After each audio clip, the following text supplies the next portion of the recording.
Alors, c'est quoi le prix du marché? Eh ben, c'est du vent. C'est du vent. La réalité, c'est ce bien-là, il se vend à 400. Il y a un acheteur qui vient de faire une offre. Ça, c'est le prix du marché. C'est pas BFM TV, c'est rien du tout. C'est ce qui se passe entre un vendeur et un acheteur à l'instant T. Ça, c'est le prix du marché pour ce bien-là.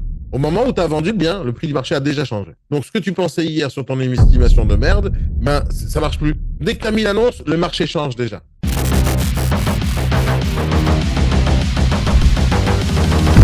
C'est de Alors, je sais l'argent.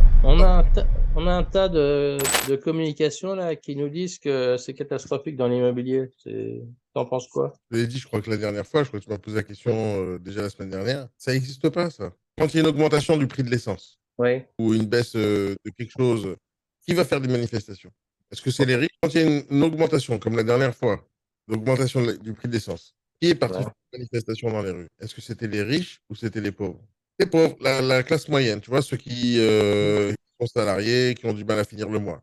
C'est eux qui se plaignent. Mhm. Qui va dire qu'il y a une crise économique dans l'immobilier? Est-ce que c'est les riches, les investisseurs qui ont 200 biens ou 2, 3 immeubles ou 40 immeubles? Ou c'est le particulier qui a acheté ou qui veut acheter, il a son salaire et que la banque ne prête pas? Qui va se plaindre? Oui, oui, mais là, ils disent que aussi bien qu'il y a des programmes qui sont annulés parce que les Qui- acquéreurs se rétractent et donc D'accord. les promoteurs. Qui dit ça? Les promoteurs, ils disent ils ont arrêté le projet parce que les acheteurs se rétractent. Est-ce que c'est possible que le promoteur ait dit ça parce qu'il n'a pas réussi justement à lever les fonds pour pouvoir faire le financement de son propre produit? Tu sais qu'un promoteur, pour pouvoir construire quelque chose, il doit avoir beaucoup de garanties, il doit avancer l'argent pour commencer et après il va commencer à vendre en pré-vente. Mhm. Tu sais, Ouais. s'ils n'obtiennent pas une certaine quantité d'argent dès le départ, en VFA, en pré-vente, ils ne pourront Mhm. pas aller jusqu'à terme du projet. Donc, est-ce que c'est possible que le promoteur, il dit que c'est la faute au particulier qui ne veut plus acheter, au lieu de dire que c'est lui qui n'a pas réussi à vendre mieux? Bah, ils disent que les gens se rétractent, non? Les gens se rétractent. Bah, ouais. En Là, fait, ils ont pas acheté au départ, quoi. là, on parle de promoteur immobilier, n'est-ce pas? Ouais, ouais. On parle de VFA. Mhm. T'as acheté toi en VFA? Ok, VFA, c'est sur plan. Ouais, ouais. Ok. Est-ce que tu crois que c'est facile à vendre ça? Non, puis il y a toujours des histoires, toujours des C'est problèmes. Ouais. c'est difficile de faire confiance à des promoteurs. C'est Ouais. difficile de dire je signe aujourd'hui, j'attends mon bien dans 6 mois. Ça, c'est Ouais. difficile. Donc, les promoteurs, d'abord, c'est pas du tout la base du marché. Mhm. La base du marché immobilier, c'est pas les promoteurs. La base du marché, c'est l'ancien. Maintenant, qu'est-ce qui se passe avec les promoteurs? Les promoteurs, eux, pour pouvoir développer enfin, ou construire quoi que ce soit, ils attendent que les gens aient envie d'acheter. D'accord? Pour que les gens aient envie d'acheter, il faut que les banques ouvrent les crédits. Si la Ouais. banque n'ouvre pas les crédits, il n'y a pas d'acheteurs. La Mhm. banque ouvre les crédits, il y a des acheteurs. Donc le promoteur, il peut dire les gens se désistent ou se rétractent, mais ce n'est pas Ouais. sa faute à lui. Et ce n'est Mhm. pas spécialement la faute aux acquéreurs, c'est la faute aux banques. D'accord. Maintenant, encore une fois, quand on est dans la promotion immobilière et dans les biens neufs, il y a plusieurs facteurs qui vont faire qu'il y aura des promotions, il y aura des promoteurs qui vont vendre, et il y aura des promoteurs qui ne vont pas vendre. Un exemple simple, si l'État veut qu'il y ait des constructions nouvelles de nouveaux logements, il va créer des outils de défiscalisation, comme la loi Pinel, par exemple. Mhm. Quand la loi Pinel, elle arrive, c'est pourquoi? C'est parce que l'État, lui-même, il n'a pas l'argent pour construire. L'État, il n'a pas d'argent pour fabriquer des logements. Il n'a pas d'argent pour ça. En tout cas, c'est pas du tout sa philosophie. L'État, il va dire aux gens, moi, j'ai pas d'argent pour investir. Par contre, je vais te donner la possibilité de ne pas payer d'impôts. Mhm. Alors, va faire construire un promoteur. Et donc, dès que le gouvernement il décide qu'il y a une loi Pinel où il relance le projet, un truc dans le style, à ce moment-là, les promoteurs ils commencent à construire en défiscalisation. Et c'est comme ça qu'il y a des logements sur le marché. Mais les logements sur le marché, c'est pas les promoteurs qui décident, c'est les banques. Et les banques, elles sont décidées par le gouvernement. S'ils ouvrent ou pas le crédit par rapport à la Banque de France, et etc. Tout ça se joue au moment de la banque. Ça se joue pas au moment du promoteur ni au moment des acheteurs. Si les banques elles prêtent, tout le monde achète. Les banques ne prêtent pas, personne n'achète. Simple, simple. Ceux qui continuent à acheter et à gagner leur vie, ce sont ceux qui ont de l'argent en cash. Qui c'est les investisseurs. Et ils n'ont pas besoin d'avoir de l'argent cash parce qu'ils vont emprunter à la banque tout le temps, mais ils vont recevoir toujours les prêts. Un investisseur n'a jamais de problème de crédit, n'a jamais. Si tu as 100 000 euros aujourd'hui, tu peux investir pour 200 000 euros. Moi, c'est pas compliqué. La banque te prête 1 euro pour 1 euro pour n'importe qui. N'importe qui pourrait emprunter 1 euro pour 1 euro. N'importe qui. Il n'y a pas besoin de se compliquer la vie. Tu as 10 000 euros, tu peux emprunter 10 000. Pas du tout compliqué. Donc, le problème, il est toujours sur la classe moyenne. Le problème, il est toujours pour ceux qui n'ont pas d'argent. C'est eux qui se plaignent. Maintenant, où tu écoutes les informations? Tu les écoutes où? Qui dit? Ou BF. même sur BFM, il y avait, comment il s'appelle, Le Chip, ou je sais plus. Ok, et BFM Et, TV, tu vas écouter ce qu'ils vont te dire toute la journée, alors que BFM TV, ils sont là juste pour créer la panique chez les gens, tout le temps, tout le temps. BFM TV, c'est là pour créer la panique. Dans tous les cas, regarde ce qu'ils ont fait pendant le Covid, regarde ce qu'ils font pendant les événements.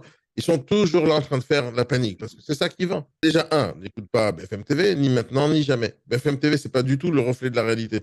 BFM TV, quand ils vont avoir des informations sur le prix du marché, ils vont poser la question à qui? Ils vont poser la question à la FNAIM, à Century 21. Est-ce que toi, tu vas vivre selon ce que Century 21 dit? Est-ce que toi, tu vas vivre selon ce que la FNAIM dit? Parce qu'ils ont des informations. Quelles informations ils ont? Va poser la question en bon coin. Ils auront d'autres informations. Je pose la question à ce loger. Combien de ventes se feront par les particuliers? Combien de ventes se feront par les professionnels? Ce loger va dire 50-50. Pose la question en bon coin. Ils vont dire 70-30. Pose-moi la question à moi. On est presque fini. Donc, selon les personnes qui vont regarder ça, chacun va avoir sa vision. Mais chacun va avoir sa vision qui va être dans un but très précis, de te garder en tant que client ou te vendre quelque chose. BFM TV, ils veulent que tu restes devant l'écran et que tu sois à l'affût de la panique et du stress parce que c'est comme ça qu'ils vont gagner de l'argent en te gardant devant l'écran. Rappelle-toi, pendant les élections présidentielles, à combien c'est n'importe quoi ce qui se passe sur BFM TV. Je me rappelle d'un gars, un journaliste, il est resté pendant 3 heures. Pendant 3 heures, devant la porte de Sarkozy, à l'époque des élections avec Sarkozy, pendant 3 heures devant la porte de Sarkozy.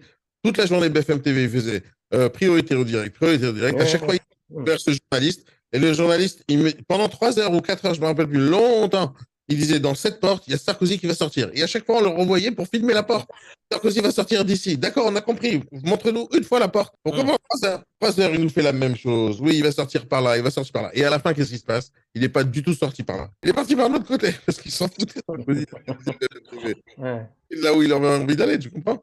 Et l'idée, c'est que n'écoute pas ni Internet, ni les réseaux sociaux de manière générale, ni BFM TV, n'écoute rien. Écoute une seule chose, les clients, les gens que tu rencontres tous les jours. C'est ça la vérité.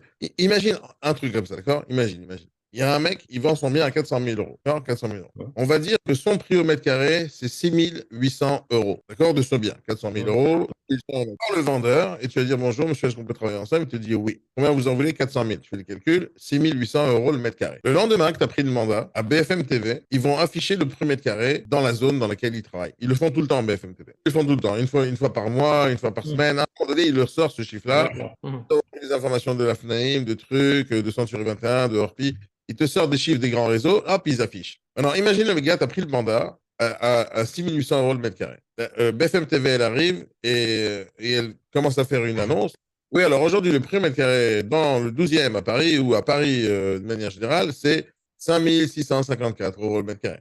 Le mandat que tu as pris. Est-ce que tu crois que tu es capable d'aller voir le vendeur et lui dire, monsieur, BFM TV, il a dit 5 854? Est-ce que tu crois que ça va changer quelque chose à sa vie au gars? Est-ce que le mec dit, oh, BFM TV, il a dit 5 854, moi je suis à 6 800. Ouais, il faut que je baisse. Ça arrive jamais. Déjà, ils ont du mal à croire aux agences immobilières. Ils ont du mal à croire meilleuragent.com. Ils vont aller sur les outils d'estimation. Ils vont toujours aller choisir la fourchette haute. Toujours. Et ils vont aller des fois au-dessus parce qu'eux, ils ont des sentiments dans le bien. Ils ont habité là-bas pendant 10 ans, pendant 20 ans. Ne crois jamais ce qui se passe sur les réseaux sociaux. Parce que ce qui se passe sur les réseaux ou sur la télévision, il y a toujours un objectif pour ça. Ils veulent te vendre quelque chose. Ou ils veulent te vendre de l'attention pour que tu regardes les pubs. Ou ils veulent te vendre un truc, un sujet, que tu t'abonnes quelque part, etc.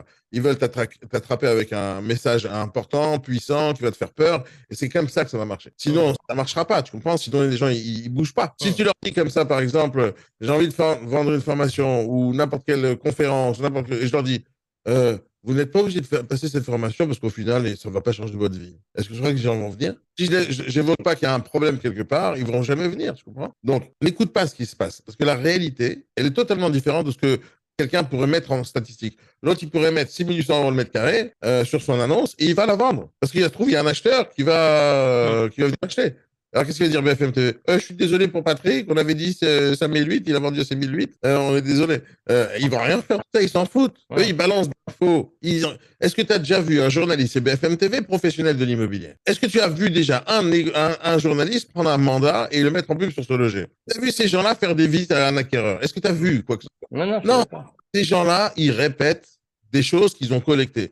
Si tu sais comment ça fonctionne, le journalisme et la presse, tu deviens fou. C'est du grand n'importe quoi. Hein. Il y en a certains qui sont professionnels et tu les vois à la télévision, mais ça ne veut pas dire que c'est des champions non plus. Mais la majorité des journalistes, ils vont à la F, il y a un site internet spécial pour les journalistes où tous ceux qui ont besoin de faire savoir quelque chose, ils vont créer un communiqué de presse. Le communiqué de presse, ils arrivent dans un site internet spécial, je crois que c'est la F, ça s'appelle, un truc comme ça, et tous les journalistes sont connectés à ça.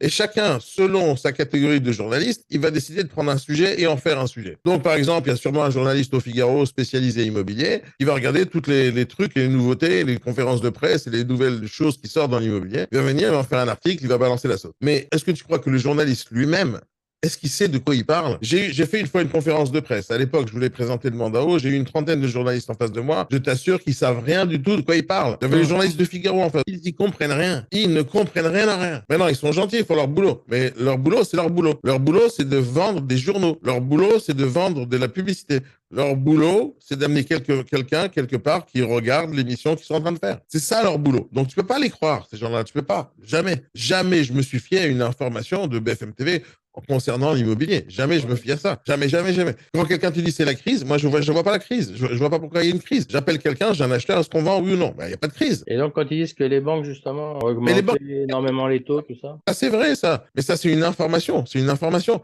Mais qu'est-ce qui c'est va... pas un obstacle. Non, mais c'est pas ça. À toi, ça change quoi? À toi, ça change quoi? Bien. Toi, t'es banquier, d'accord?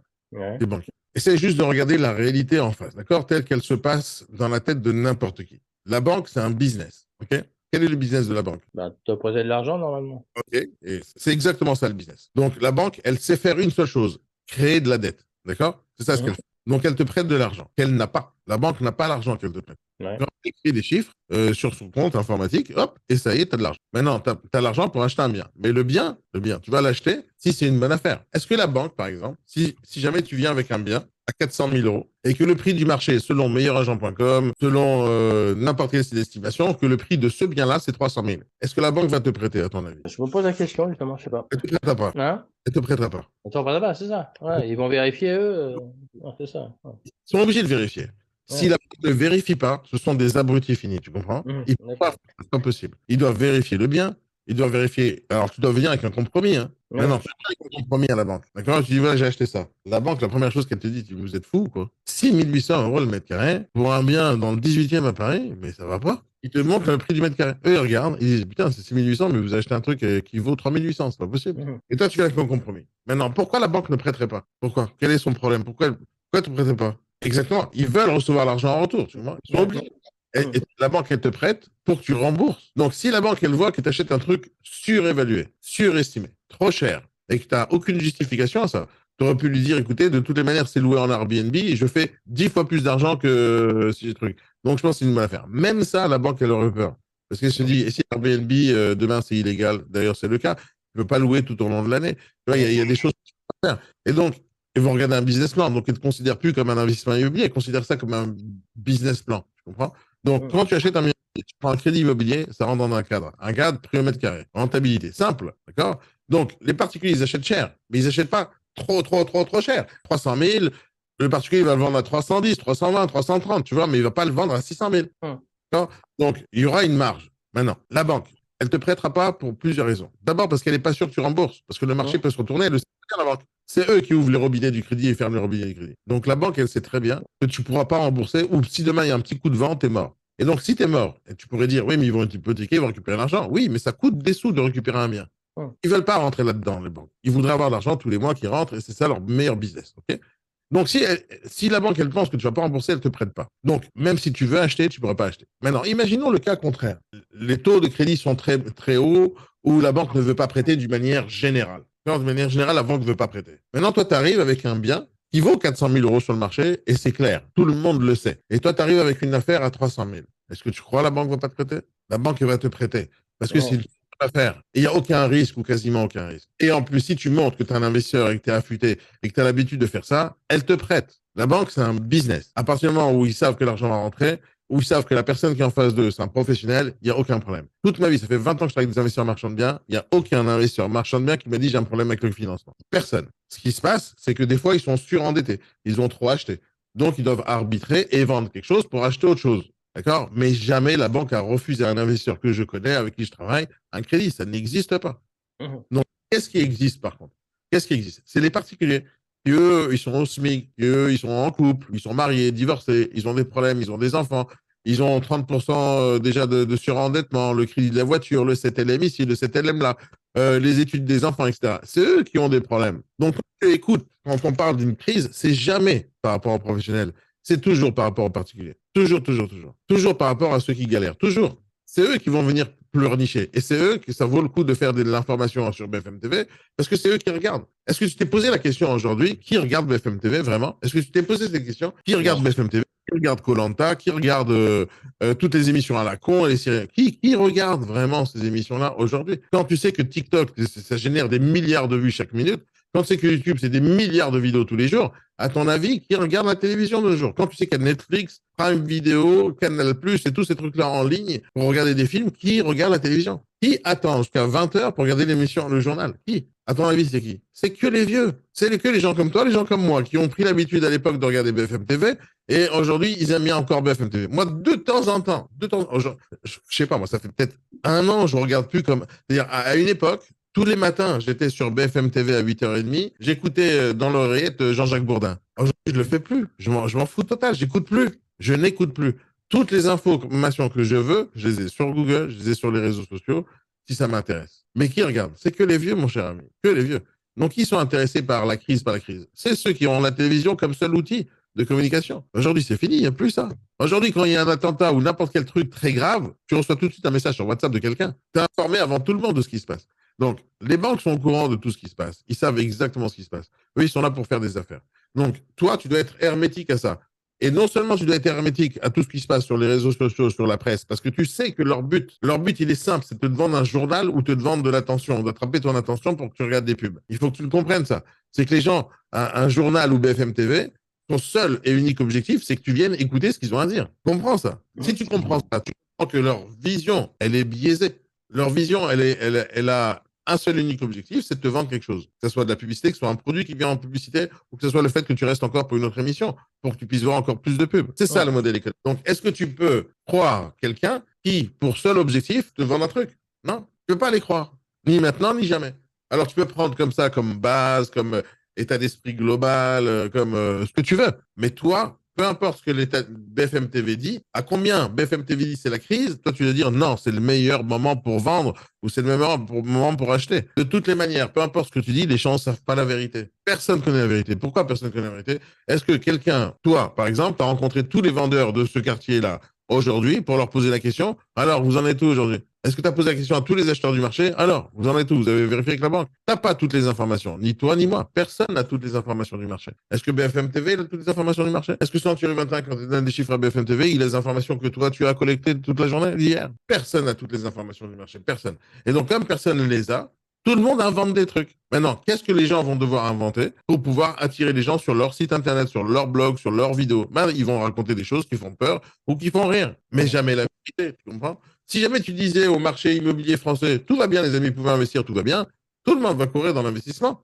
Mais ils ne veulent pas faire ça. Parce que le marché, il se régule tout seul, l'offre et la demande. Il n'y a pas besoin d'avoir des infos là-dessus. Je te donne un autre exemple, Jean-Yves. Tu as un vendeur que tu as rencontré hier, il a un bien à 400 000. On reste toujours avec l'exemple 400 000. Il a un bien à 400 000. Imaginons un appartement 45 mètres carrés quelque part à Paris. D'accord? Il présente son bien.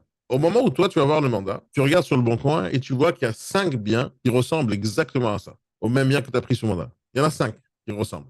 Non seulement il y en a 5 qui ressemblent, mais ils sont même dans la même résidence. Donc, tous à un côté de l'autre, tu vois, dans la même rue, dans le même quartier. Et il y a le gars, le premier qui a décidé de vendre, il était tout seul au moment où tu regardes l'annonce. Tu regardes le gars, tu vois, sur le bon coin, il y avait un seul bien comme ça. OK. Il met son annonce en ligne. Il met à 400 000. Comme c'est le seul bien qui est sur le marché, il y a plein de gens qui l'appellent. Mais d'un coup, qu'est-ce qui se passe? Il y a ses voisins qui ont vu une annonce à un panneau d'affichage sur sa fenêtre. Et les voisins, ils disent oh putain, pourquoi tu vends, Jean-Luc? Il dit écoute, j'ai envie de vendre. Ah bon, tu vends à combien? 400 000? Ah putain, c'est cher quand même. On a tous acheté, quand la résidence a été créée en VFA, on a acheté tous à 300 000. Tu vas pas le vendre à 400 000 quand même. Et l'autre, il dit si, je vais essayer, pourquoi pas? Ok. Qu'est-ce qui se passe avec le voisin Jean-Jacques? Eh ben, Jean-Jacques, lui, il va dire je vais essayer aussi. Il va mettre en ligne. D'un coup, il y a 2 biens similaires. Qu'est-ce qui se passe, le voisin de Jean-Jacques? Eh ben, c'est Patricia. Et Patricia, elle est aussi propriétaire de bien. Elle se dit, si Jean-Luc et Jean-Jacques, ils vendent à 400 000, je vais vendre aussi à 400 000. Et d'un coup, à la fin de la soirée, quand il y a eu un petit, ils ont parlé entre eux, ils ont vu les panneaux. Un agent immobilier, il vient, il met à vendre, et d'un coup, il se pose des questions. Hein. Et d'un coup, il y a 4 biens similaires dans la même résidence à vendre. À ton avis, le premier vendeur, là, lui, il veut vendre dans tout le monde. Il voit qu'il y a 4 biens similaires. Qu'est-ce qu'il va faire? Il va rester à 400 000. Tout le monde va se mettre à 400 000. Maintenant, il y a les acheteurs. Les acheteurs, ils étaient prêts à acheter à 400 000 pour le premier vendeur. D'ailleurs, il a eu des appels. Il a fait des visites. Il n'avait pas décidé sur place. D'un coup, les acheteurs, ils regardent sur Internet, ils voient 4 biens similaires. 4 biens, pareil. Ils vont même visiter les 4 biens. Ils voient les 4 biens à 400 000. Il y en a beaucoup de biens. Quelle est la différence entre celui-là, celui-là, celui-là? Aucun. C'est la même résidence, c'est le même secteur, c'est la même rue. Aucune différence. Qu'est-ce que je crois qu'il va se passer avec les acheteurs? Tous. Ils ont tous vu les annonces. Donc, ils ont dit, bon, on est une cinquantaine d'acheteurs, mais ils ne savent pas combien d'acheteurs. Ben, 400 000, il y en a trop de produits, donc je vais faire la concurrence. Je vais voir le premier, Jacques, et je vais dire, bon, je vous fais une offre à 350. L'autre, il dit, non, je veux 400. OK, pas de problème. Il va voir l'autre, le voisin. Bon, je fais une offre à 350. Ah, ben, non, pas de problème, j'ai pas envie, je reste à 400. Il va voir le troisième, il va voir le quatrième. Le quatrième, il accepte 350 000. Qu'est-ce qu'il va se dire, les trois autres? Ah, putain, il a vendu avant nous, 350. 400 000, ça se vendra jamais. Alors, ils vont baisser. Parce que les acheteurs, ils appellent, mais ils achètent pas. Parce que d'un coup, il y en a qui achètent à 350. Il y a un bien en moins. Quand il y a un bien en moins, il y a toujours la même quantité d'acheteurs, ils appellent. Ils appellent, mais ils se font négocier parce qu'il y a 3 biens similaires. Jusqu'à qu'il n'y en a qu'un seul. Et quand il n'y en a qu'un seul, les acheteurs qui étaient 10 pour acheter ce type de produit, maintenant, ils sont 10 sur un produit. Avant, ils étaient 10 sur 4. Maintenant, ils sont 10 sur 1. Et d'un coup, le prix du produit, il augmente. Le dernier qui va vendre le bien, il va pouvoir le vendre le plus cher possible. Mais comment tu vas le savoir ça en temps réel? Personne ne le sait en temps réel. C'est des choses qui se jouent à la minute, à la seconde, à la sensation, au feeling. Le vendeur, il peut te dire non, j'ai pas envie de vendre, et c'est tout, ça s'arrête là. Et tu as le voisin qui dit je veux vendre, et tu le négocies de 20 000. Pourquoi pas? Parce que c'est deux personnes différentes. Il y en a un, il s'appelle Jean-Jacques, l'autre s'appelle Jean-Claude, l'autre, il a une femme, l'autre, il en a pas, l'autre, il a des problèmes, il a des enfants, l'autre, il en a pas. Chacun va décider ce qu'il a envie de décider. Donc, ce marché que tu peux t'imaginer avec des chiffres, avec des stats, c'est du bidon, tout ça. C'est des tendances. C'est des tendances. Faut regarder les tendances. Les tendances, potentiellement, c'est comme ça. Mais potentiellement, parce que regarde bien, imaginons que le marché, il est normal, tout fonctionne bien, d'accord? Tout fonctionne bien. Et d'un coup, Emmanuel Macron, il dit, écoutez, nous nous approchons d'une grosse crise économique. À partir du moment où il prononce ces phrases-là, le cours de la bourse baisse, le prix des biens baisse. Simple. Et tout est à vendre, du coup, s'il dit une phrase pareille. Maintenant, des fois, c'est pas Emmanuel Macron qui dit. Ça sera un ministre à la con qui va raconter ce genre de salade. Ou une Marine Le Pen qui dit, oui, en ce moment, c'est de grands remplacements, ils vont venir reprendre, le prix du marché va baisser, parce qu'il y a plein de gens qui vont venir de l'Afrique, ils vont te raconter plein de salades. Tu vas avoir peur parce que tu crois en Marine Le Pen. Donc, la question est, qui est-ce que tu dois écouter? Il y a des informations un peu partout, mais qui tu dois écouter? Moi, je te dis, tu écoutes personne. Personne. Ni moi, ni l'autre, ni BFM TV, ni Google, ni rien. Tu n'écoutes rien. Parce que tout ce qui existe, ce sont des stats, ce sont des probabilités, ce sont des chiffres qui sont cumulés par des endroits que tu ne connais pas. Par exemple, quand tu vas voir le site internet d'estimation meilleuragent.com, est-ce que tu t'es déjà posé la question d'où ils tiennent leurs chiffres? D'où ils tiennent leurs chiffres? Est-ce que quelqu'un vérifie leur base de données, si elle est vraie ou pas? Donc, non, personne vérifie. Et tout le monde fait confiance. À ce moment-là, à combien c'est vrai? Quand on parle de ChatGPT, ok, super, regarde, j'ai ChatGPT ouvert devant moi. Je vais lui poser une question. Regarde, je vais lui poser une question de ChatGPT. Quel est le prix? Ça va être marrant, ça. Quel est le prix au mètre carré à Paris? Alors, ce qu'il répond. Les prix, ils peuvent. Regarde ce qu'il me répond, ChatGPT. Il est en train d'écrire la réponse. Les prix immobiliers peuvent varier considérablement en fonction de plusieurs facteurs tels que l'emplacement, le type d'immobilier, l'état du marché, les tendances économiques, etc. Il est recommandé de consulter des sources immobilières fiables et à jour telles que les agences immobilières, des sites web spécialisés ou des rapports de marché immobilier pour obtenir des informations. ChatGPT ne te donne pas la réponse. Alors, tu veux qu'un BFM TV te donne la réponse? Il est censé avoir toutes les informations qui existent sur le net. Hier, j'ai vu un truc. Tu sais que Netflix, ils ont mis, je crois, 2 ans et demi pour avoir 1 million d'abonnés. Netflix. ChatGPT. C'est en combien de temps il a eu 1 million d'abonnés? 5 jours. Donc, encore une fois, qui est-ce que tu dois croire? Qui est-ce que tu dois croire? Si je pose la question, est-ce que le marché immobilier se porte bien en France? En septembre 2021, au moment de ma dernière mise à jour, le marché immobilier en France connaissait généralement une bonne dynamique, malgré les fluctuations régionales. Cependant, veuillez noter que ma connaissance est limitée jusqu'à cette période et les conditions de marché immobilier. Alors, regarde, qu'est-ce qu'il te dit? Il pourra jamais te donner une vraie réponse. Il pourra jamais te dire oui ou non, non, oui, tu vois, achète ou truc. Il pourra jamais te dire ça. Là, tu as raconté plein de salades. Taux d'intérêt, les taux d'intérêt hypothécaires seront reconduits assimilés devant l'immobilier, rendu l'emprunt plus abordable pour les acheteurs. OK, c'est ce qui peut exister en 2021. Marché résidentiel dynamique, le marché, ça veut dire quoi exactement? C'est qu'il y a des gens qui achètent et qui revendent. Investissement locatif, OK, t'es plus là en France, soutenu par des réglementations locatives favorables. Marché immobilier rural, certaines. Qu'est-ce qui t'a répondu comme réponse, ce mec-là? Le chat GPT. Qu'est-ce qu'il t'a répondu?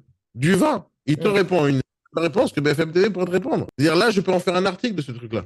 Tu comprends ou pas? Donc, tous ces chiffres que tu écoutes sont des chiffres qui sont dans la globalité potentiellement vrais pendant un certain temps. Mais moi, je te dis qu'à partir du moment où l'annonce a été faite, elle est déjà fausse. Par exemple, si BFM TV dit que le prix au mètre carré est en train d'augmenter, ça a augmenté à 6 000, à partir de ce moment-là, tous les prix vont augmenter ou tous les prix vont chuter. À partir du moment où il y a eu l'annonce. Imagine que tu te sens bien là aujourd'hui. Tu te sens bien. Hein, tu es en bon état d'esprit, tu bosses, tu travailles, tu as tout ce qu'il faut. Et d'un coup, tu écoutes BFM TV qui te dit attention, nous risquons de faire un autre confinement parce que, je sais pas quoi, il y a un autre virus, une autre variante du Covid, je sais pas quoi. À partir du moment où tu entends ça, tout de suite, tu commences à flipper. Et tout de suite, les vendeurs vont plus vouloir vendre et les acheteurs vont plus acheter. Tout de suite. Le matin, il est à 6 000. Après cette annonce, il sera à 3 000 ou à 4 000, ou il n'y aura pas de vente du tout. Tu comprends pas le principe?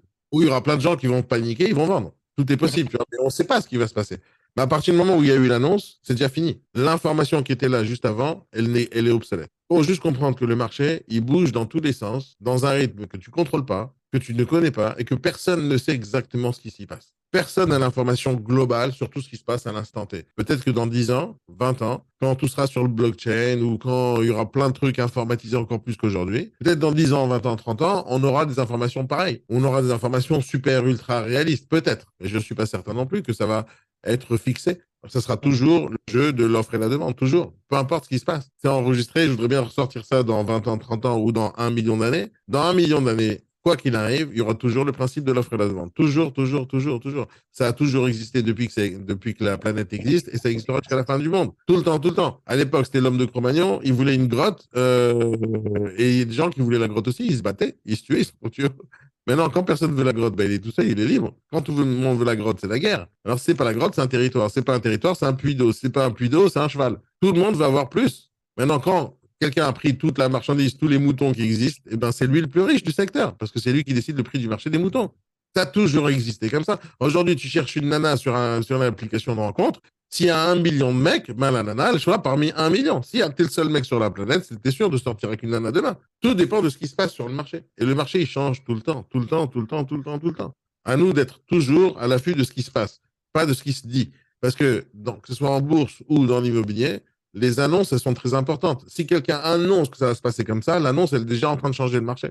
Je comprends pas. Si par exemple, Apple, son action, elle était, je sais pas à quel prix, j'en sais rien. Imaginons 20 euros l'action. OK? J'ai aucune idée de combien ça vaut aujourd'hui l'action. Mais imaginons que c'est 20 euros l'action. OK? Et Apple dit, on va sortir l'iPhone 16. À partir du moment où il a dit ça, l'action, elle augmente. Si maintenant Apple, après une semaine, elle dit, on est en rupture de stock, l'action augmente encore. Si maintenant Apple dit, on reconstruit des iPhone 16 qu'on n'a pas assez, elle augmente encore. Et si maintenant il y a une annonce qui dit que l'iPhone 16, il est moins bien que l'iPhone 15, l'action baisse. Tu comprends le principe ou pas? C'est l'offre et la demande, c'est comme ça. Et ça se passe comme ça sur les marchés partout. Maintenant, est-ce que toi, tu peux contrôler ce que l'Américain va dire sur l'investissement immobilier en France? Est-ce que tu peux prédire ce que BFM TV va dire demain à la télévision? Est-ce que tu peux prédire? Est-ce que tu sais ce qui va se passer? Est-ce que tu sais comment les gens vont réagir à l'information que BFM TV va sortir? T'en sais rien du tout. Ni toi, ni moi. Et donc, la seule chose que tu dois faire, c'est d'abord ne pas écouter quoi que ce soit. Et tu te fies à une seule chose, ton instinct et ce que tu rencontres sur le marché. Ton instinct, c'est tout. Sans écouter les informations des autres, sans écouter. Parce qu'elles sont basées sur du vent. Elles sont basées sur un seul objectif, faire que toi, tu regardes l'info, ou que tu t'inscrives, ou que tu payes, ou que tu achètes. Leur objectif, il n'est pas réel. Maintenant, si tu regardes Wikipédia, tu pourrais dire Wikipédia, c'est gratuit. Leur seul but, c'est de donner de l'information. C'est vrai, c'est pas vrai. Mais sur le principe, si jamais je devais écouter quelqu'un, je l'écouterais Wikipédia. Si je devais choisir. Wikipédia, il ne parle pas de finance et de marché immobilier. Parce que pour moi, Wikipédia, c'est un bon business, tu vois, où les gens, ils sont des donateurs. C'est pas des gens intéressés par l'argent. Mais BFM TV, c'est intéressé par l'argent tous les jours. Qui te dit que c'est pas Century 21 qui paye BFM TV pour donner une information que BFM Century 21 a? Qui te dit? Qui te dit que Century 21 ne veut pas augmenter ses ventes et sa prise de mandat juste en payant 300 000 euros à BFM TV pour dire que c'est la source, c'est BFM TV? D'où tu sais, toi? Est-ce que tu sais ce qui se passe dans les coulisses de BFM TV? Moi, je ne sais pas. Est-ce que toi, tu sais? Moi, je ne pense pas que tu saches. Donc, si toi et moi, on ne sait pas d'où vient l'information, comment elle a été collectée, pourquoi elle a été collectée Century 21 et pas l'agence immobilière d'en bas qui s'appelle IMO 2000, pourquoi c'est pas IMO 2000 qui donne des infos à BFM TV? Pourquoi? Parce que IMO 2000, peut-être qu'il n'a pas assez d'argent, ou peut-être qu'il ne représente pas assez de force sur le marché. Mais pourtant, IMO 2000, il travaille dans une rue quelque part dans le 17e à Paris, et il connaît très bien la rue, du premier mètre carré de la rue. Mais on ne va pas lui poser la question à lui, quel est le premier mètre carré du 17e. Ils ne vont pas lui poser la question à lui, ils vont poser la question à Century 21, qui au final, Century 21, on a 2-3 agences dans le 17e.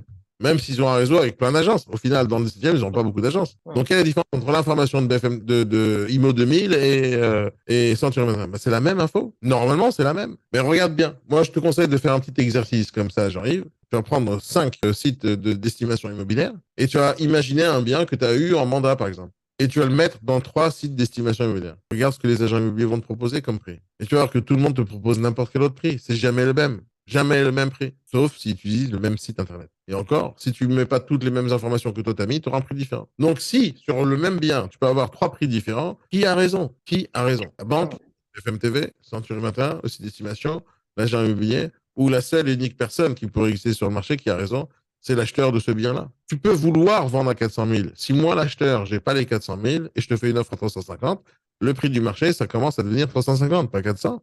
C'est mon offre qui marche, c'est pas la théorie. Le prix du vendeur, c'est la théorie. C'est le prix de l'espoir, c'est ce qu'il veut. Le prix du marché que tu envoies sur le bon coin, c'est le prix d'affichage, c'est pas le prix réel. La majorité, voire 100% des produits qui existent sur le bon coin sont tous négociés.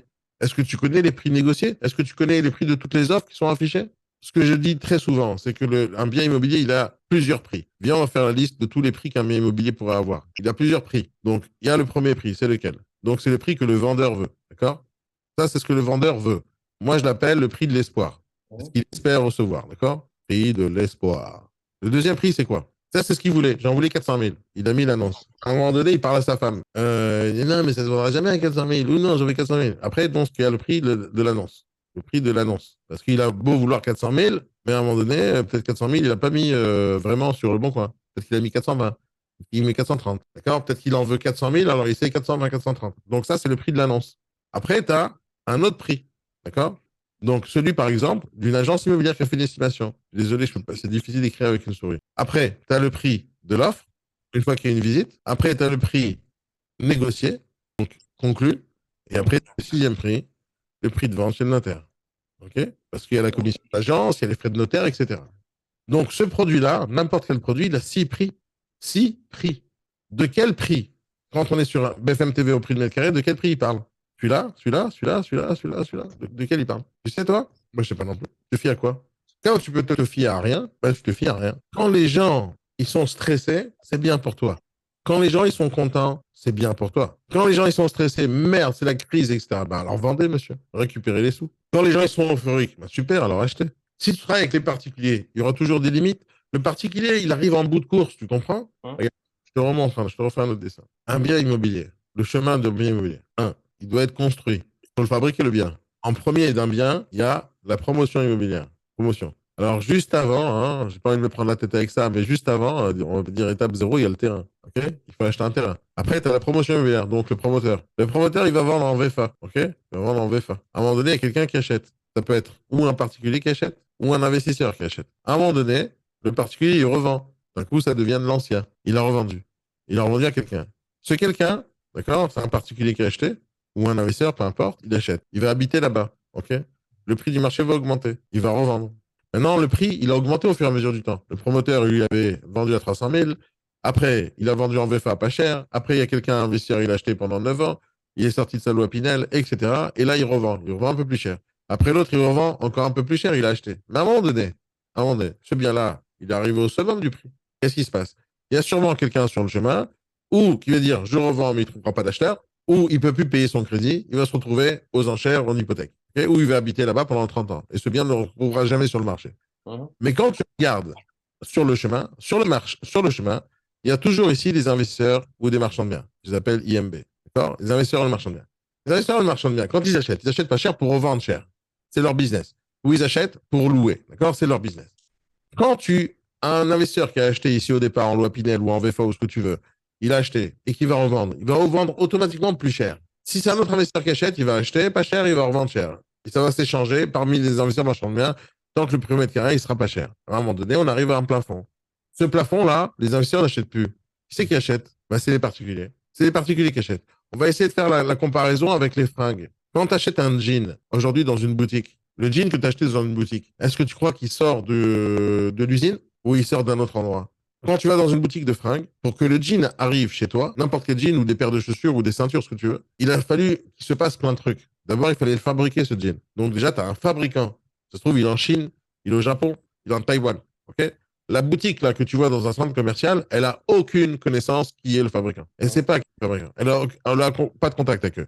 Il n'y a aucune boutique que tu verras dans une rue qui achète directement au Japon ou aux États-Unis. Bonjour, monsieur Levi.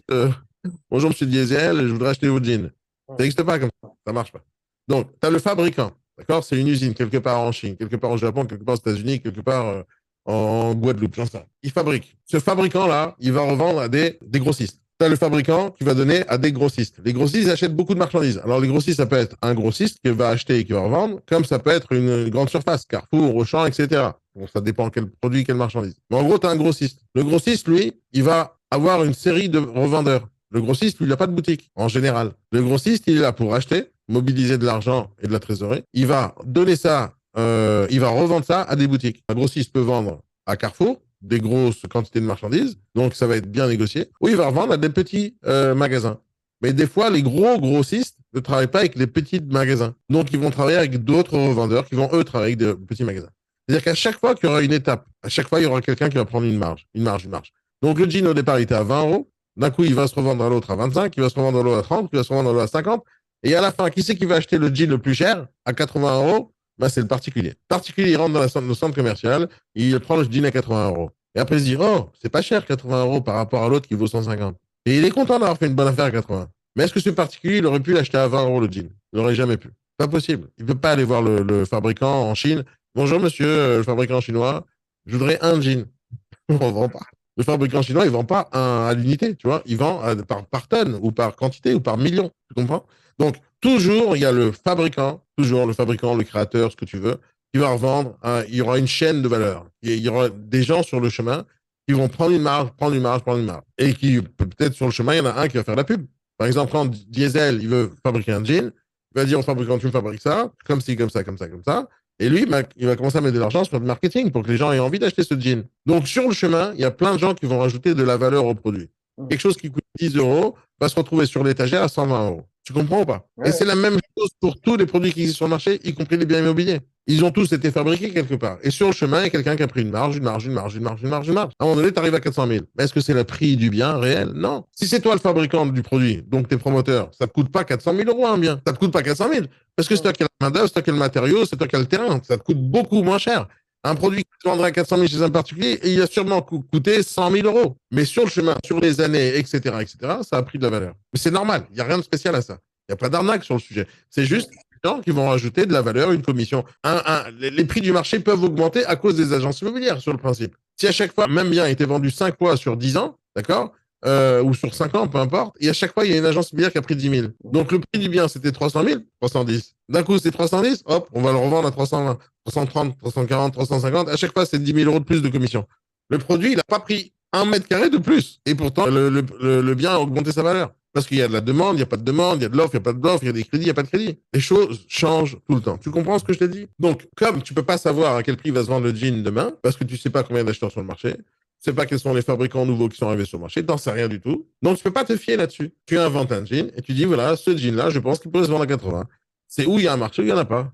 Et moi, je te conseille on va résumer tout ça en un seul truc. Et c'est pas moi qui l'ai inventé, cette phrase. C'est Coluche. Coluche a dit la meilleure phrase qui puisse exister, mais il ne se rend pas compte qu'il a donné un cours d'économie à la planète entière. Et un cours de marketing à la planète entière avec une phrase. Alors écoute bien cette phrase. Il suffirait que les gens n'achètent pas pour que ça ne se vende pas. Ça, c'est l'offre et la demande, tout court. C'est quand tu te plains d'un prix, bah, arrête de l'acheter, et c'est là qu'ils vont baisser. Comme les acheteurs particuliers, eux, ils n'achètent pas pour investir, ils achètent pour habiter. Donc, ils prennent quelqu'un qui a envie d'habiter quelque part, il dit j'achète, c'est tout. Il n'est pas en train de réfléchir s'il va revendre. Le particulier n'achète jamais avec un état d'esprit de revente. Jamais. Je te conseille de faire un test. Tous les particuliers que tu rencontres, pose-leur la question. Dites-moi quelle est la rentabilité de ce produit. Pose-leur juste la question. Alors, c'est quoi le prix du marché? Eh bien, c'est du vin. C'est du vin. La réalité, c'est ce bien-là, il se vend à 400, il y a un acheteur qui vient de faire une offre. Ça, c'est le prix du marché. C'est pas BFM TV, c'est rien du tout. C'est ce qui se passe entre un vendeur et un acheteur à l'instant T. Ça, c'est le prix du marché pour ce bien-là. Au moment où tu as vendu le bien, le prix du marché a déjà changé. Tu comprends? Au moment où tu as vendu le bien, il y a un bien en moins, le prix du marché a déjà changé. Donc, ce que tu pensais hier sur ton estimation de merde, ben, ça marche plus. Dès que tu as mis l'annonce, le marché change déjà. C'est-à-dire que tu l'appelles, le marché change déjà. Quand quelqu'un t'appelle, il a déjà pris en contact avec un agent immobilier pour ce bien. Lui, il est déjà au courant qu'il y a un produit à 400 000 euros qui se vend. C'est déjà en train de changer dans sa tête à lui. S'il y a 3 acheteurs qui t'appellent, c'est déjà en train de changer dans la tête des acheteurs. Les 3, ils ont vu une annonce à 400 000. Les 3, ils ont fait la visite. Si tu fais des visites groupées, le prix du bien change en ce moment même pendant la visite. Pendant que tu parles d'un produit, le prix est en train de changer. Je te donne un exemple. Si tu écris sur une annonce, peu importe laquelle, appartement, bien situé, bien placé, proche tout commerce, etc. Tu fais cette annonce-là. Tu auras une certaine quantité d'acheteurs qui vont venir. Si maintenant tu dis, ce bien-là, dedans a habité Michael Jackson, le prix, il augmente tout de suite. Si tu marques idéal investisseur, rentabilité 8%, le prix il est déjà en train d'augmenter. Tu dis ce bien est devant un cimetière, le prix est en train de baisser. Au moment où tu écris les mots, c'est comme dans le film Retour vers le futur, au moment où tu fais une action et les choses changent dans le futur. Chaque fois que tu fais une action sur l'annonce, tu dis quelque chose, le prix est déjà en train de changer. Parce que les gens perçoivent le produit d'une autre manière à chaque fois. Quand tu marques idéal investisseur, c'est l'investisseur qui va lire. Et son prix, dans sa tête, il va changer. Est-ce que c'est une bonne affaire à 8% ou c'est pas une bonne affaire? Il y a des investisseurs aujourd'hui qui me disent on trouve plus rien à 7%, moi j'achète à 4. Pourquoi tu achètes à 4? En quoi c'est un bon investissement à 4? Mais comme ils n'ont plus rien d'autre à acheter, donc ils achètent ça. Mais parce qu'ils comprennent rien. Ils savent pas qu'ils pourraient acheter dans une autre ville. Pas dans une autre ville, dans un autre pays, j'en sais rien, tu achèteras moins cher. Mais non, ils sont pressés parce qu'ils veulent acheter ça et ça et ça. C'est leur choix, c'est pas le mien. T'as envie d'acheter à 4%, achète à 4%, je vais pas te dire non. Moi, je suis là pour leur vendre un truc. J'échange selon ce que tu vas dire. Par exemple, si tu c'est pas à moi que tu parles, un particulier. Et je dis, tu rencontres un particulier dans un bar, dans un café. Et il te pose la question en tant qu'agent. Et donc, c'est moi, le particulier. Je te pose la question. Ah, bonjour, j'arrive. Ah, j'ai vu que vous étiez un professionnel. Hein. À votre avis, comment il est le marché aujourd'hui? Et ta réponse est, en ce moment, c'est la crise. Hein. Si tu dis ça, qu'est-ce qui va se passer de la tête du gars? Ben, il n'achète pas et il ne revend pas. Et toi, tout seul, tu as changé sa vie et tu as changé la vision du marché dans sa tête. Et c'est de ta faute s'il n'achète pas ou s'il ne revend pas. De ta faute. Et là, pas la faute de BFM TV. Tu as posé la question à toi. Maintenant, imagine, tu dis autre chose. Alors, comment ça se passe le marché immobilier, monsieur Jean-Yves? Franchement, c'est le meilleur moment pour vendre ou pour acheter. Le meilleur. De la même manière. Au moment où tu dis ça, sa vie, elle change à lui. D'un coup, il a une envie d'investir. Et la vision, avec ses yeux, elle change. Maintenant, ce que tu vas lui proposer sera différent maintenant. Juste avant qu'il te pose la question, il n'avait pas envie d'investir, il était frileux. Juste après que tu lui donnes la réponse, c'est le meilleur moment pour investir, il dit, ah, on n'est plus frileux. Alors viens, présente-moi des affaires. Et là, il commence à réfléchir à acheter. Il n'est pas en train de réfléchir à pourquoi il va perdre de l'argent. Il est en train de réfléchir à comment il va gagner de l'argent. Si tu donnes l'envie aux gens de gagner de l'argent grâce à l'investissement immobilier, sa vision, elle change. Si je leur dis, c'est pas le moment, les banques, elles ne prêtent pas, t'es mort. Donc, la conclusion de tout ça, mon cher Jean-Yves, on va finir avec ça, c'est que quand quelqu'un te pose la question, peu importe ce que toi tu penses, peu importe ce que tu as vu sur BFM TV, peu importe ce que tu as vu sur WhatsApp, sur Facebook ou sur YouTube, peu importe, tu diras toujours que c'est le meilleur moment pour acheter ou pour vendre. C'est le meilleur moment. Pourquoi? Mais arrêtez, le marché se porte génialement bien. Moi, je le vois tous les jours. Moi, je viens de faire visiter ici. Il y a des gens qui veulent acheter des immeubles en ce moment même. Là, je suis en train de vendre des fonds de commerce. Des gens, ils se les arrachent, les restaurants, parce qu'ils meurent d'envie de sortir aujourd'hui après le Covid. Tu pourras trouver tout ce que tu veux comme excuse. Et tu vas dire le marché positif. Tu pourrais dire du positif, ça sera vrai. Tu pourrais dire du négatif, ça sera vrai aussi. Parce que les gens peuvent voir le marché par le verre à moitié plein ou à moitié vide. Chacun regarde ce qu'il en a envie. Un investisseur, quand il voit que les gens baissent parce qu'ils sont en galère, lui, il est content pour lui. Tu comprends? Un investisseur, qui voit un fonds de commerce couler, l'investisseur, il est en train de se faire des couilles en or. Après le Covid, quand les restaurants, ils se sont cassés la gueule, d'un côté, tu peux dire, oh, c'est la crise pour les restaurateurs, nanani, nanana, c'est la galère, comment ils vont faire? C'est le risque du métier. Soldat, moi j'étais soldat pendant 3 ans, tu vas à l'armée, tu sais que tu peux mourir. Bon, on espère ne pas mourir, mais tu sais que c'est possible. Un entrepreneur, quand il se lance, il sait qu'il peut se casser la figure. À un moment donné, il y en a un qui se casse la figure. À ton avis, les investisseurs, est-ce que tu crois qu'ils vont aller voir les restaurateurs? Ils vont dire, oh, tu t'es cassé la gueule, tiens, je te donne 100 000. Non, un investisseur va voir quelqu'un qui s'est cassé la gueule, il dit, bon, combien tu veux pour partir? Je te donne 10 000, allez, dis merci. Et l'investisseur, lui, est en train de faire une bonne affaire. Le restaurateur, non. Alors, qui va être content? Quel est le marché que tu vas montrer à l'extérieur? Est-ce que c'est le marché du restaurateur ou c'est le marché de l'investisseur que tu vas montrer? Donc, si tu regardes le marché de l'investisseur qui vient de faire une bonne affaire, je dis, les investisseurs se portent bien, ils font des très bonnes affaires en ce moment. Mais si tu regardes le marché des restaurateurs, c'est la galère pour les restaurateurs, ils vendent leur prix, leur fonds de commerce à des prix dérisoires. Qui va parler? BFM TV va parler des restaurateurs et moi, je vais parler aux investisseurs. Je pense que c'est juste une vision du marché. Et cette vision du marché, ça dépend comment Moi, je te conseille de toujours te mettre dans l'état d'esprit positif du marché immobilier. Quoi qu'il arrive, c'est une bonne affaire. Parce que l'immobilier, tu peux pas rater. Faut vraiment être con pour se planter. Parce que quand tu vois une annonce, tu peux dire que l'agent immobilier, c'est un truand, pas de problème. Imaginons que l'agent immobilier, c'est un truand, il met n'importe quel prix. Mais après, tu as le particulier derrière, qui lui aussi peut-être est un truand. Donc, il te vend un truc super cher, peut-être. Potentiellement, les deux, ils sont de mèche. Imaginons. Mais à un moment donné, tu dois passer à la banque. Et la banque, elle te dire, non, c'est pas une bonne affaire. À un moment donné, tu dois voir le notaire. Et le notaire, en général, il va te dire quoi? Vous achetez ça à 400 000 euros, vous êtes fou, quoi. Après, tu as la famille qui vont te dire quoi? T'as acheté ça à 400 000 euros, t'es fou, quoi. Après, tu as les frères et sœurs, quoi? Tu vas acheter ça à 400 000 euros, t'es fou, quoi. Donc, tu as quand même pas mal de barrages avant de prendre la décision d'acheter. Tu as ta femme, tu as tes enfants, tu as ton mari qui va t'engueuler si tu fais une connerie. Tu as plein de gens sur le chemin qui vont te dire c'est pas une bonne affaire. C'est vraiment pas une bonne affaire. Il y a d'autres qui vont être ouais, tu sais, mais à 400 000 quand même, tu aurais pu faire une petite offre à 380. Ok. Mais les gens, ils ont plein de barrages. Et à la fin, il faut que la banque, elle prête. Faire une erreur sur un achat immobilier, il faut que tout le monde soit de connivence. Tout le monde. Tout le monde est en train d'arnaquer toi. Tout le monde. Mais c'est pas comme ça que ça fonctionne. Dans la vraie vie, les gens, ils achètent en général bien. Sauf les particuliers qui achètent plus cher que d'habitude parce qu'ils veulent pas acheter pour investir. Mais la majorité des gens qui investissent, ils font pas d'erreur. Les calculs sont simples, c'est des mathématiques. Hein. Ou c'est rentable ou ça l'est pas. C'est tout. C'est pas compliqué. Maintenant, les choses peuvent se retourner. Si tu achètes un bien en plein milieu de la Dordogne et tu veux faire du Airbnb, ben ça marchera pas. C'est un choix totalement débile. Mais peut-être louer à long terme, ça marchera. Mais à ce moment-là, si tu acheté trop cher parce que ta renta était basée sur du Airbnb, t'es complètement con. Tu comprends le principe ou pas? Donc, Oui, bien toi, sûr. la vision, elle doit être positive à l'extrême. Ça fait au moins 10 ans qu'ils disent que le marché va se retourner, que Non, ça sera moins 20, ça etc. fait 100 ans qu'ils le font. Mais le Ouais, marché se retourne tout le temps. C'est cyclique, le marché immobilier. ouais, Parce qu'une fois que tous les produits ont été vendus, ben, les acheteurs ils se retrouvent sans rien acheter. C'est cyclique, c'est comme ça. Une fois que la banque elle a tout prêté, il n'y a plus personne qui a envie d'acheter. Parce qu'elle a prêté à tout le monde. Mais qu'est-ce qui se passe? Il n'y a plus d'acheteurs. Il n'y a plus d'acheteurs, le prix baisse. C'est comme ça, c'est la vie. Maintenant, c'est cyclique, ça bouge de zone en zone, de secteur en secteur, selon ce qui se passe au gouvernement, selon ce qui se passe dans les banques, selon ce qui se passe dans le monde. C'est incontrôlable de ta part et de ma part. C'est incontrôlable. Incontrôlable. Tu peux pas avoir l'info. T'as pas Emmanuel Macron qui t'envoie un message tous les matins. Salut Jean-Yves, alors je te donne une info. Va annoncer sur BFM TV qu'il y aura des nouvelles constructions de l'MNP. Non, et il va pas le faire, ça, Macron. Il va pas t'envoyer un message à toi, ni à moi, ni à personne. Enfin, ils annoncent ce qu'ils ont envie d'annoncer selon leur agenda. Toi, ta vie, c'est de parler positif à l'extrême du marché ouais, immobilier. Plus tu pousses les gens à investir et à acheter, plus les gens viendront chez toi. Les gens, ils veulent travailler avec des gens positifs. Et de toutes les manières, tu les arnaqueras jamais parce que les calculs sont simples. Si la banque, elle prête pas, le notaire, il va pas. Personne va entuber personne. Ça marche pas ouais. comme ça. Les gens vont faire leur achat tel qu'ils en ont envie. Il y aura assez de barrages sur le chemin pour les protéger. Et toi, tu vas Ouais. protéger les gens en disant la vérité.